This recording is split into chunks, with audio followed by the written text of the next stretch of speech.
which is home to one of the southwest's most famous landmarks, Smeatons Tower.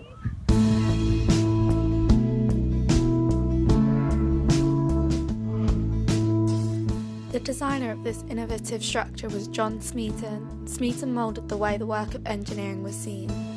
He devised new ways in approaching construction, with his forward thinking in strengthening the durability of the structure through the technique and materials used in the building process.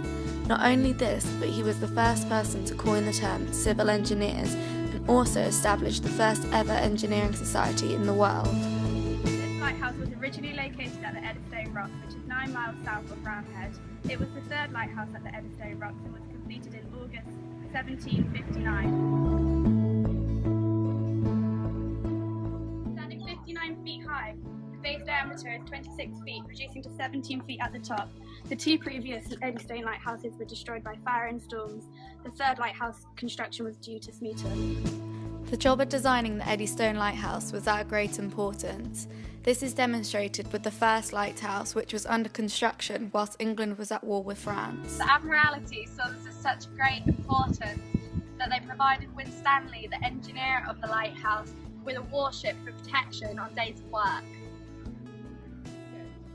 One morning in June in 1697, the protected vessel never showed up. Instead, a French privateer showed up and subsequently carried Winstanley against his will. Louis XIV found out of this incident. He immediately requested for Winstanley to be released, saying that France was at war with England, not with humanity. Smeaton took inspiration off an English oak tree and constructed a tower based on its shape, a tall natural object that could withstand gales without breaking. Making it out of stone rather than wood, he mimicked the rings of a tree, all dovetail jointed together with marble dowels and oak pins. He also invented a quick-drying cement, which was essential in the wet conditions on the rocks. This formula is still used today.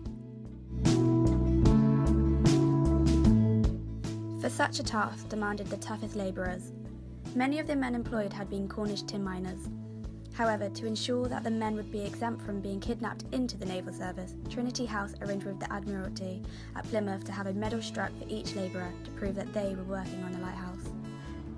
Necessitating for a new tower, the top half of Smeaton's Tower was dismantled and re-erected on Plymouth Hoe as a monument to the builder. The remaining stump still stands on the Eddystone Rock.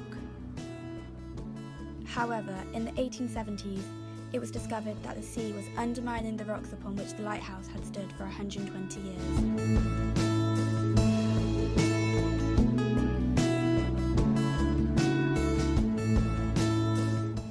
Now standing 72 feet tall, Smeaton's Tower offers a fantastic view of Plymouth, Sound and City from its lantern roof, which along with the rest of the building was restored.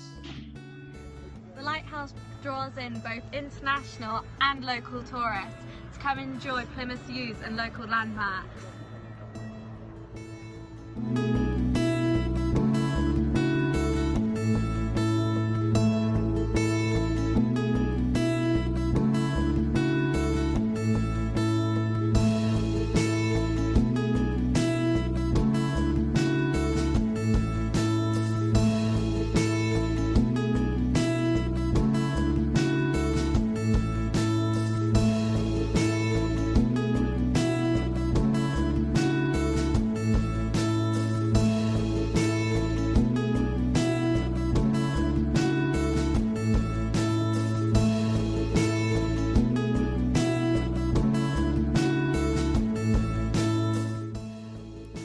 People from all over the world come to visit Plymouth for its famous and striking landmarks alongside its naval history.